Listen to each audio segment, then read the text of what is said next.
તો જય માતાજી ગાઈસ, 15મી ઓગસ્ટ આવી રહી છે, એની અમારી સ્કૂલની અંદર તડામાર તૈયારીઓ ચાલી રહી છે। તમે જોઈ શકો છો અત્યારે કેજીવાળા નાના નાના બાળકો નકશો બનાવવાની તૈયારી કરી રહ્યા છે। જુઓ મિત્રો, જો આ બધું ચાલુ જ છે કામગીરી, બધા મેડમો મહેનત કરી રહ્યા છે।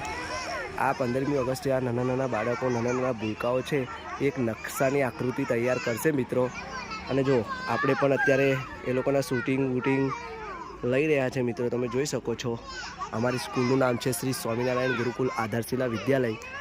અને મિત્રો અવારનવાર આનાથી પણ વધારે એક્ટિવિટી અમારા સ્કૂલમાં થતી રહે છે। તો તમારે કેજીમાં હોય કે પછી 1 થી 10માં હોય કે 11, 12 સાયન્સમાં હોય એડમિશન લેવું હોય તો આવી જ જજો। સ્વામીજીના સાનિધ્યમાં સંસ્કાર સાથે શિક્ષણ શ્રી સ્વામિનારાયણ આધારશિલા વિદ્યાલય કોશિંદ્રા આપે છે મિત્રો, બરાબર છે? તો આવી જ જજો ફટાફટ એડમિશન લેવા માટે। જય સ્વામિનારાયણ, જય માતાજી, જય શ્રી રામ।